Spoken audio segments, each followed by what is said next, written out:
नमस्कार दोस्तों, आप सभी का स्वागत है आपके अपने YouTube channel study today with Viplav में। तो आज की इस वीडियो में हम क्लास 8 एग्जाम पेपर 2025 के लिए सोशल साइंस यानी कि सामाजिक विज्ञान पेपर के लिए कुछ वीवीआई ऑब्जेक्टिव क्वेश्चंस को देखेंगे, एमसीक्यू टाइप के सवाल को देखेंगे। कुल मिलाकर हम लोग 200 एमसीक्यूज देखने वाले हैं। ये हमारा पार्ट 4 है। इसके अंदर हम लोग 20 वीवीआई ऑब्जेक्टिव को देखेंगे, एमसीक्यू देखेंगे। सारे के सारे सवाल एग्जाम पेपर के लिए वेरी इंपॉर्टेंट है।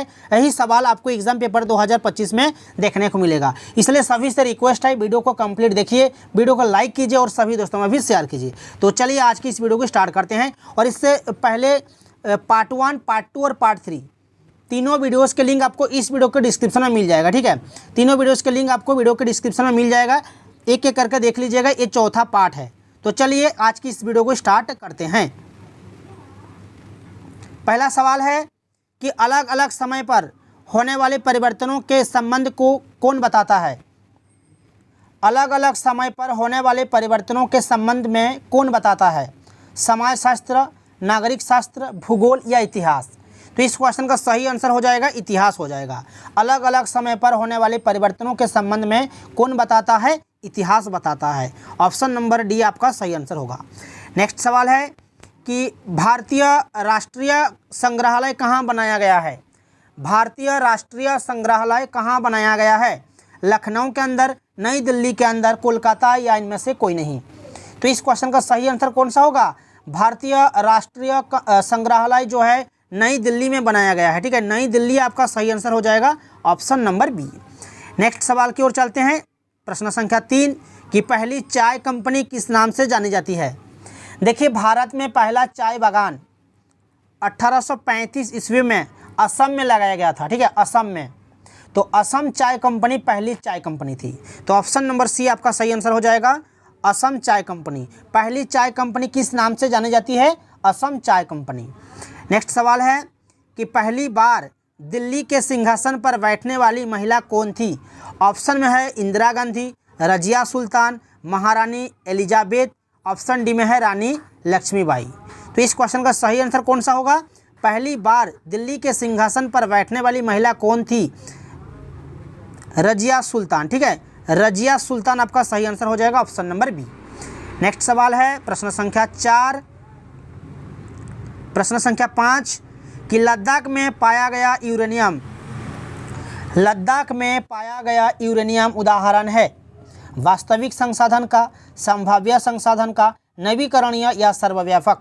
देखिए, वैसे संसाधन संभाव्य संसाधन होते हैं जिनकी मात्रा ज्ञात नहीं है और जिनका उपयोग वर्तमान समय में नहीं किया जा रहा है लेकिन भविष्य में किया जा सकता है। तो इस क्वेश्चन का सही आंसर हो जाएगा संभाव्य संसाधन। ठीक है, लद्दाख में पाया गया यूरेनियम किसका उदाहरण है? संभाव्य संसाधन का उदाहरण है। ठीक है, ऑप्शन नंबर बी सही आंसर हो जाएगा। नेक्स्ट सवाल है प्रश्न संख्या 6 कि अधिक गहराई में स्थित खनिज निक्षेपों को जिस गहन वेधन प्रक्रिया अपनाई जाती है उसे कहते हैं? अधिक गहराई में स्थित खनिज निक्षेपों को जिस गहन वेधन प्रक्रिया अपनाई जाती है उसे कहते हैं कुपकी खनन। क्या कहते हैं? कुपकी खनन। याद रखना, ऑप्शन नंबर बी कुपकी खनन। नेक्स्ट सवाल है कि गंगा के मैदानी भाग में अधिक जनसंख्या का मुख्य कारण क्या है? खनिजों की प्रचुरता, उपजाऊ भूमि की उपलब्धता, पर्यटन स्थल या मनोरम जलवायु? गंगा के मैदानी भाग में अधिक जनसंख्या का मुख्य कारण है उपजाऊ भूमि। ठीक है, उपजाऊ भूमि पाया जाता है इसलिए ऑप्शन नंबर बी सही होगा, उपजाऊ भूमि की उपलब्धता, ऑप्शन नंबर बी। नेक्स्ट सवाल है कि भारत में कुल भूमि का कितना प्रतिशत कृषि योग्य है? भारत में कुल भूमि का कितना प्रतिशत कृषि योग्य है? याद रखना 57%। ठीक है, अगर एग्जाम पेपर में आपको पूछ दे कि भारत में कुल भूमि का कितना प्रतिशत चारागाह है, चारागाह, तो हो जाएगा आपका 4%। ठीक है, चारागाह 4%। वन का अगर पूछे आपको, वन का कि कितना प्रतिशत वन है, तो याद रखना 22%। ठीक है, कुल भूमि का 22% वन है और 57% कृषि योग्य भूमि है और जो है आपका चारागाह जो है 4% है। तीनों को याद रखना एग्जाम के लिए काफ़ी ज़्यादा इंपॉर्टेंट है। नेक्स्ट सवाल है प्रश्न संख्या 9 कि निम्न में से कौन एक वनस्पति उत्पाद नहीं है? गोंद, इमारती लकड़ी, ऊन, वन औषधि। वनस्पति उत्पाद जो वन में पाया जाता है, ठीक है, तो गोंद हो जाएगा, इमारती लकड़ी भी हो जाएगा और आपका वन औषधि भी हो जाएगा। लेकिन जो ऊन दिया हुआ है ये आपका वनस्पति उत्पाद नहीं है, तो ऑप्शन नंबर सी आपका सही आंसर हो जाएगा। नेक्स्ट सवाल है कि राजस्थान के पश्चिमी भाग में कम जनसंख्या पाया जाता है, तो इसका क्या कारण है? राजस्थान के पश्चिमी भाग में कम जनसंख्या का कारण है पहाड़ी भूमि है, या दलदली भूमि, या सघन वन क्षेत्र, या मरुस्थल। तो देखिए राजस्थान के पश्चिमी भाग में मरुस्थल है, इसलिए कम जनसंख्या पाया जाता है, ठीक है। ऑप्शन नंबर डी आपका सही आंसर हो जाएगा, मरुस्थल। नेक्स्ट सवाल है कि विश्व का कॉफ़ी कटोरा किस देश को कहा जाता है? लंदन को, चीन को, ब्राज़ील को, या फ्रांस को? ब्राज़ील को विश्व का कॉफ़ी का कटोरा कहा जाता है, ठीक है, ब्राज़ील आपका सही आंसर हो जाएगा। कॉफ़ी पौधे की खोज इथोपिया के कफा प्रांत में हुआ था, ये भी याद रखना, एग्ज़ाम के लिए काफ़ी ज़्यादा इंपॉर्टेंट है, एग्ज़ाम में पूछा जा सकता है कि कॉफ़ी पौधे की खोज कहाँ हुई थी, ठीक है। कॉफ़ी पौधे की खोज इथोपिया के कफा प्रांत में, ठीक है। नेक्स्ट सवाल है कि भारत का सिलिकॉन घाटी शहर किसे कहा जाता है? नई दिल्ली को, बेंगलुरु, मुंबई, या कोलकाता को? तो इस क्वेश्चन का सही आंसर कौन सा हो जाएगा? देखिए भारत का सूचना प्रौद्योगिकी उद्योग का मुख्य केंद्र जो है बेंगलुरु है, यह कर्नाटक में स्थित है। तो भारत का सिलिकॉन घाटी शहर जो है बेंगलुरु को कहा जाता है। ऑप्शन नंबर बी आपका करेक्ट आंसर हो जाएगा। नेक्स्ट सवाल है, सभी से रिक्वेस्ट है वीडियो को लास्ट तक देखिएगा, वीडियो को लाइक कीजिएगा और सभी दोस्तों में भी शेयर कीजिएगा और हमारे चैनल में जुड़े रहने के लिए चैनल को सब्सक्राइब करके रखिएगा। नेक्स्ट सवाल है कि भारत में प्रथम वस्त्र उद्योग कब स्थापित हुआ था? भारत में प्रथम वस्त्र उद्योग कब स्थापित हुआ था? याद रखना 1818 ईस्वी में, ठीक है। भारत में प्रथम वस्त्र उद्योग 1818 ईस्वी में कोलकाता के समीप फोर्ट ग्लेस्टर में स्थापित हुआ था। कहाँ हुआ था? फोर्ट ग्लेस्टर में, याद रखना। नेक्स्ट सवाल है कि जनसंख्या परिवर्तन का कारक नहीं है जन्म दर, मृत्यु दर, प्रवास, रोजगार।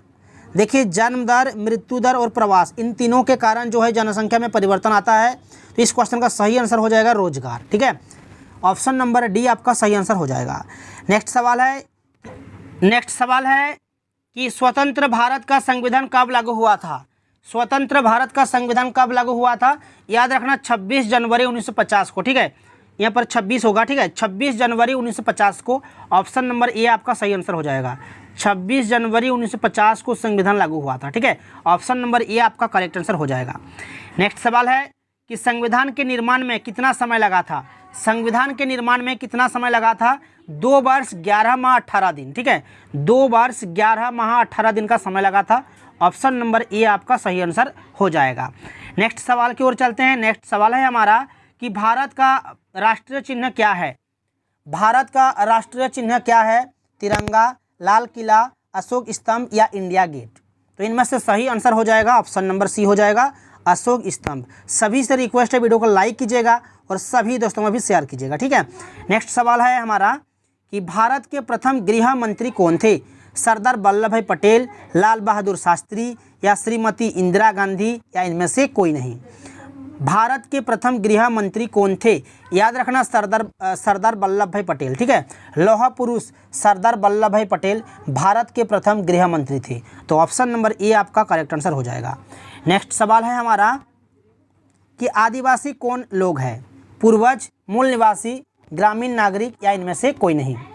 आदिवासी कौन लोग हैं? तो मूल निवासी, ठीक है, आदिवासी जो है मूल निवासी है। ऑप्शन नंबर बी आपका सही आंसर हो जाएगा। नेक्स्ट सवाल की ओर चलते हैं। नेक्स्ट सवाल है कि वर्ष 2011 की जनगणना के अनुसार भारत की आबादी में मुसलमानों की संख्या कितनी है? 15%, 14.02%, 28.03%, या 16%? 2011 की जनगणना के अनुसार भारत की आबादी में मुसलमानों की संख्या कितनी थी? याद रखना 14.02%, ये आपका सही आंसर हो जाएगा। तो ये था क्लास 8 एसएसटी पेपर के लिए, यानी कि सोशल साइंस पेपर के लिए कुछ वीवीआई ऑब्जेक्टिव क्वेश्चंस का सॉल्यूशन। वीडियो को अगर अच्छा लगा है तो लाइक और शेयर कीजिए और हमारे चैनल में जुड़े रहने के लिए, इस तरह के वीडियोज़ देखने के लिए चैनल को सब्सक्राइब करके रखिए। तो मिलते हैं नेक्स्ट वीडियो में।